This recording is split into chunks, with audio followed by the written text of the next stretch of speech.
भोजन शुद्ध होगा, विचार शुद्ध होंगे, आचरण शुद्ध होगा, तो आपकी साधना परिपक्व हो जाएगी।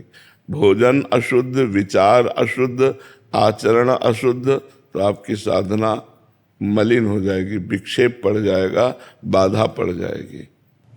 महाराज जी, बाहर रहते हैं तो प्याज लहसुन का सेवन होता है, ऐसे में बुद्धि शुद्ध कैसे रखें?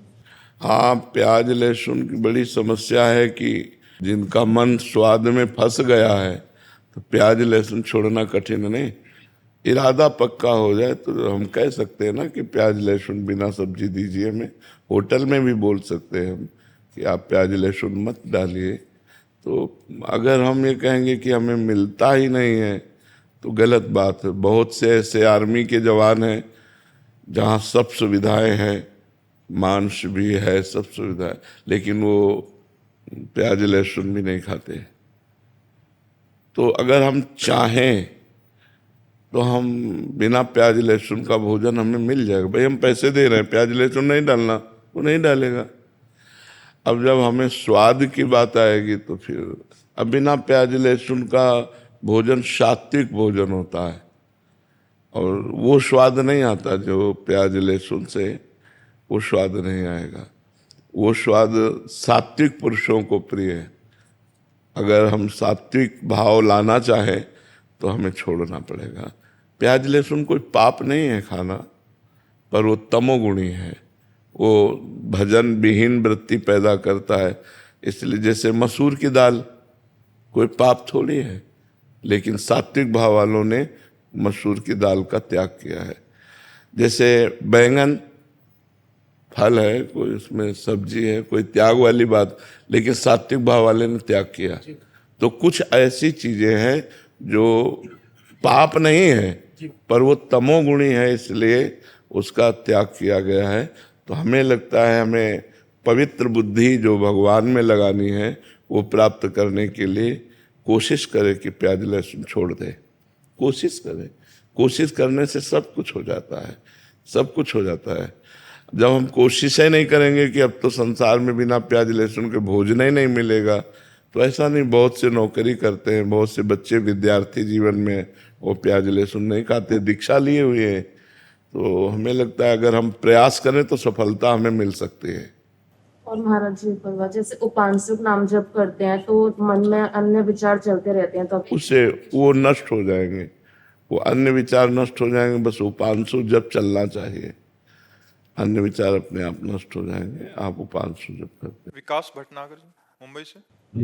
श्री हरिवंश महाराज जी, महाराज जी, जब श्री कृष्ण भगवान जी ने उद्धव जी को गोपियों के पास भेजा तो कहा तुम्हारा ज्ञान वहां काम नहीं करेगा। तो महाराज जी प्रश्न है कि ज्ञान और प्रेम परस्पर विरोधी हैं और विरोधी नहीं, विरोधी नहीं है, विरोधी नहीं है। ज्ञान जिस तत्व को समझाता है, प्रेम उस वस्तु का आलिंगन करता है। जिस परब्रह्म परमात्मा तत्व को ज्ञान समझाता है वो केवल समझ का विषय नहीं रह जाता। प्रेमियों के स्वाद लेने का विषय, उसके रूप का, उसके संग का, उसकी लीला का, वो रसास्वादन करता है। और ज्ञानी केवल तत्व को जानकर उसमें लीन हो जाता है। तो वो लीन होना और प्रेम में लीन होना दोनों अलग अलग है, विरोधी नहीं है। भगवत मार्ग विरोधी कैसे हो सकते हैं? विरोधी नहीं है, पर भाव विरोध पैदा हो जाएगा। जैसे ज्ञान में है शिवोहम, अहम ब्रह्मास्मि, और भक्ति में है दासोहम, मैं भगवान का दास हूँ। तो अब इसमें कैसे पटरी कैसे बैठ पाएगी? और दोनों भगवान को ही प्राप्त हो रहे हैं। एक भगवान में लीन हो रहा है और एक भगवान की सेवा कर रहा है, भगवान की लीलाओं का रसास्वादन कर रहा है। तो भाव में विरोध हो सकता है, तत्व में विरोध नहीं है। तत्व तो एक है, वही जो ब्रह्म है वही राम है, वही कृष्ण है, वही हरि है। उसी को भगवान भक्त जन कहते हैं, ज्ञानी जन ब्रह्म कहते हैं, योगी जन परमात्मा कहते हैं। भाव में अंतर हो जाता है। भाव में मैं वही हूँ ज्ञान, और भक्ति में मैं आपका दास हूँ। वो दास की तन्मयता से तन्मय हो जाता है, वो मैं की तन्मयता में लीन हो जाता है। एक अभेद भक्ति है और एक भेद भक्ति है। तो भाव नाम जब से आएगा शरणागति से? शरणागति होकर के ही नाम जप करना चाहिए तो ज्यादा लाभ मिलेगा। जब तक शरणागति नहीं होती तब तक नाम जप करते रहिए, लेकिन रंग तभी आएगा जब शरणागति हो जाएंगी। प्रभु की शरण में होकर जब प्रभु का नाम जप करते हैं तो विशेष लाभ की प्राप्ति होती है। जी। भावेश दमन जी। राधे राधे। श्री हरिवंश महाराज जी। महाराज जी, पिछले 2 सालों से आपका सानिध्य मिला और आपके बताए हुए मार्ग पे चलने का प्रयास कर रहा हूँ। महाराज जी, गंदी आदतें भी छूटी हैं, पुलिस विभाग में कार्यरत हूं। अपनी ड्यूटी के दौरान एवं निजी जीवन में कई बार ऐसी विकट परिस्थितियां आती हैं, निश्चित करना मुश्किल हो जाता कि उस विकट परिस्थिति में जोई जोई प्यारो करे सोई मई भावे, समझकर सहना चाहिए या फिर सहना ही पड़ेगा। आपको क्या, बड़े बड़ों को सहना पड़ता है। देखो, इंद्रप्रस्थ के सिंहासन पर आरूढ़ महाराज युधिष्ठिर अपने लाभ लश्कर से हस्तिनापुर बुलाए जाते हैं। तो चक्रवर्ती सम्राट पद का अभिषेक जिनका हो चुका है और गजराज पर बैठकर आते हैं पूरा अपने राजकीय सम्मान के साथ। और शकुन की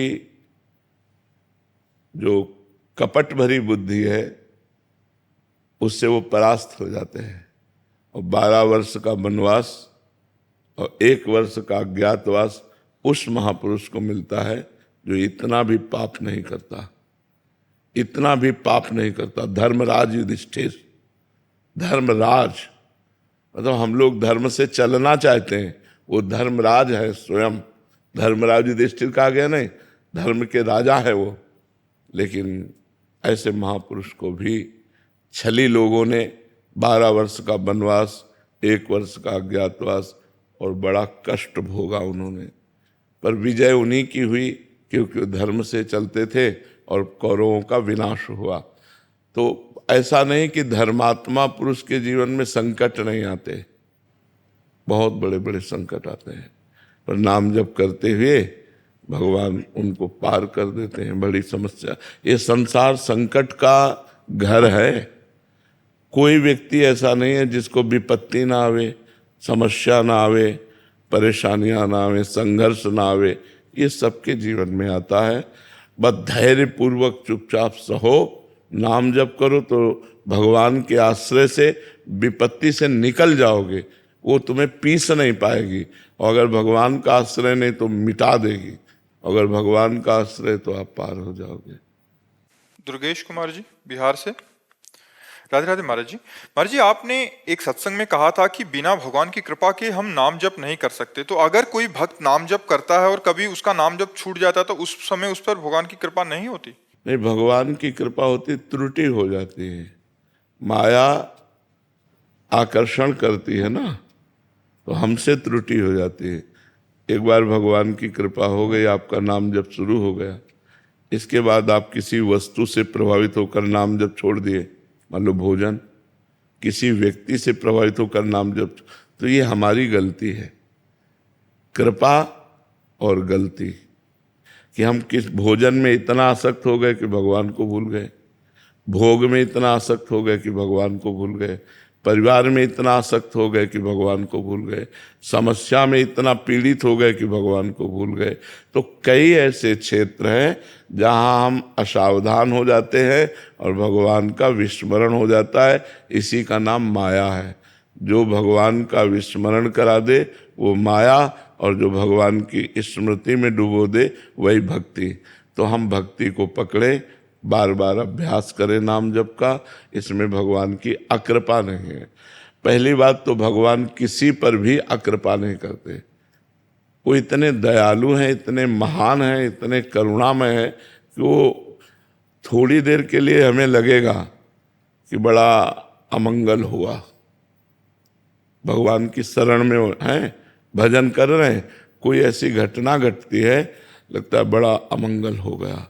लेकिन विश्वास करो उसका परिणाम बहुत बड़ा मंगलमय होगा, परिणाम बहुत मंगलमय होगा। कौरव सोचते थे कि क्या कर लेंगे पांडव, 5 है और हम 100 हैं। और जब महाभारत युद्ध हुआ तो कौरवों के पक्ष में 11 अक्षौणी सेना और पांडवों के पक्ष में 7 अक्षौणी सेना। पर ये नहीं समझते थे कि अखिल ब्रह्मांडों को बल प्रदान करने वाला उनके पक्ष में है। तो भक्त के पक्ष में भगवान होते हैं। पर ऐसा कोई सोचे कि हम भक्ति करें कोई समस्या ना आवे, तो ऐसी बात नहीं है।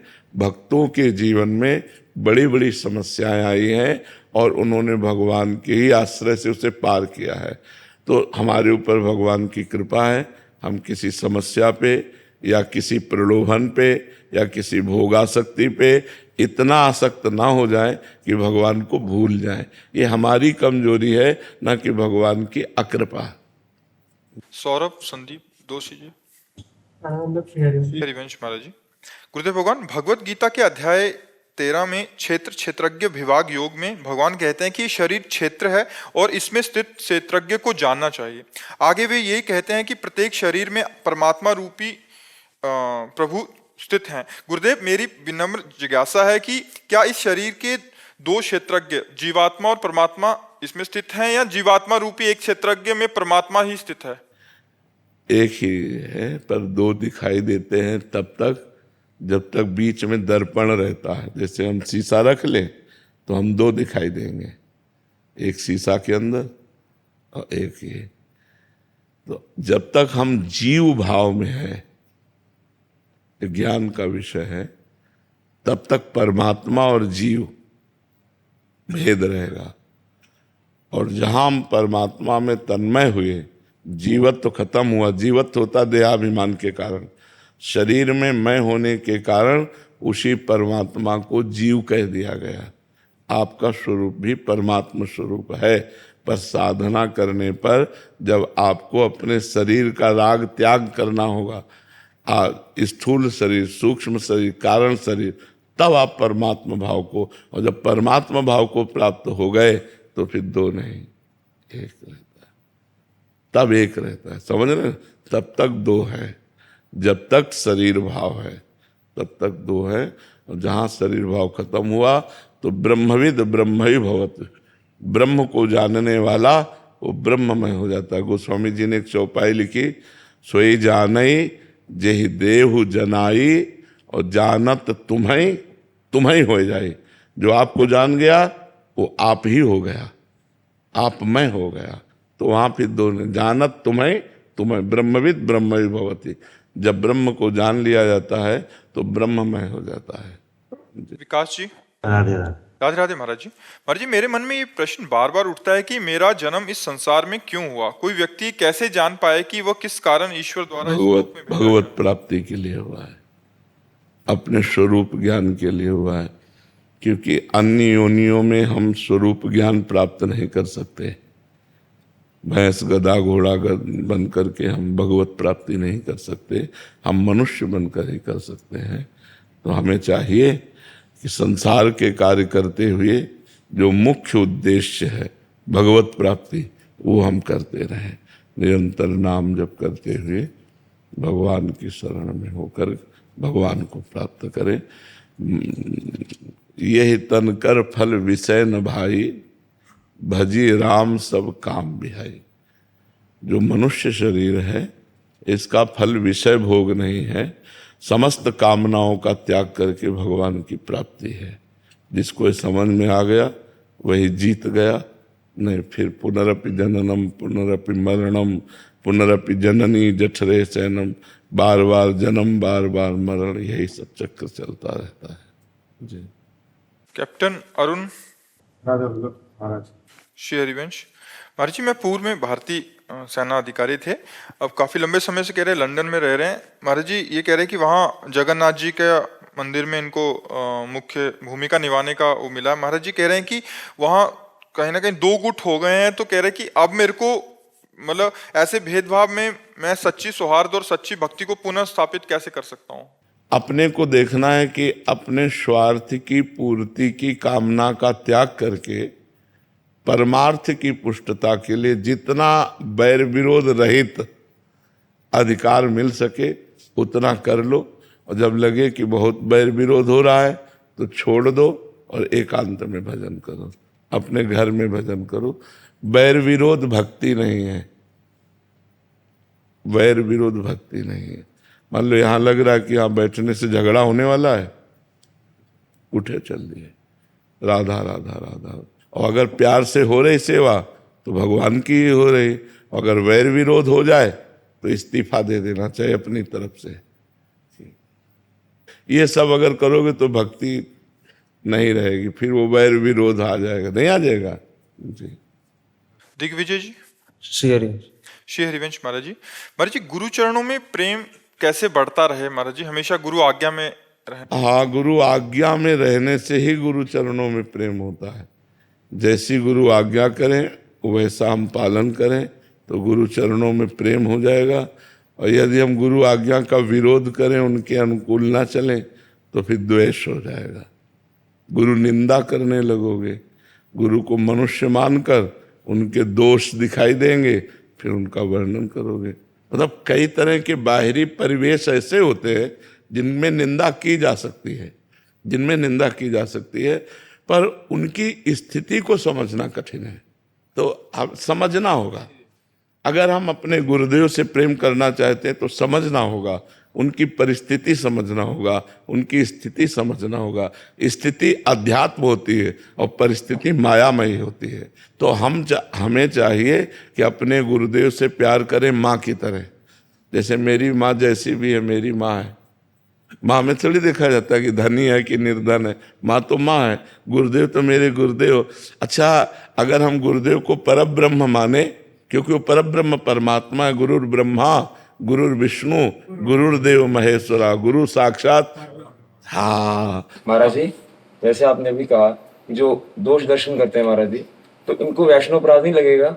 बच्चा तो फिर पतन भी तो होता है, पतन होता है, ऐसा नहीं होता है, पतन होता है, फिर इनका बहुत बुरी तरह से पतन होता है बहुत। अच्छा, बच्चा माया भी अपने प्लानिंग में रहती है। दो पार्षद हैं, एक है भगवान के पार्षद जैसे आप लोग, कि अब कुछ भी हो हम तो अब भजन करेंगे, सतमार्ग में चलेंगे, और एक होते हैं कि सतमार्ग में चलने वालों को गिरा के ही मानेंगे। दो होते हैं ना। अब कुछ लेना देना नहीं, लेकिन आपके मन के उत्साह को गिरा देना है। तो दो पक्ष हैं, अपने को अपने में डटे रहना है।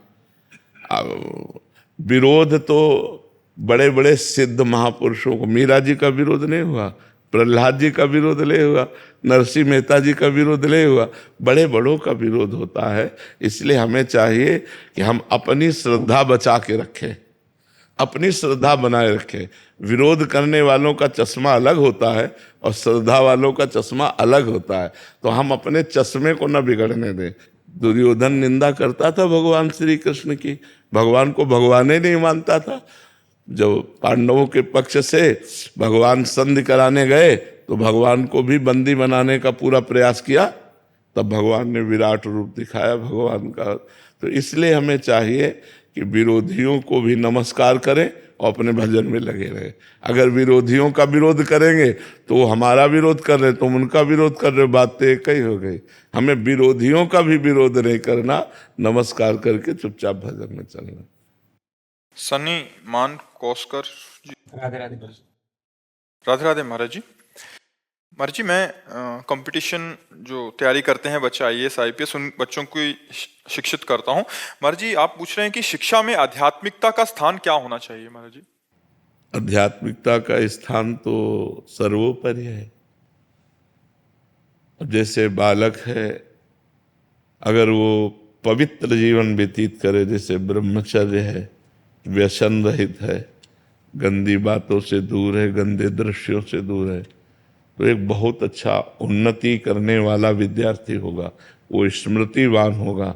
और जैसे ब्रह्मचर्यहीन है, नशा करता है, गंदे आचरण करता है, तो ये आधुनिकता उसकी इस बात को नहीं रोक पाएगी।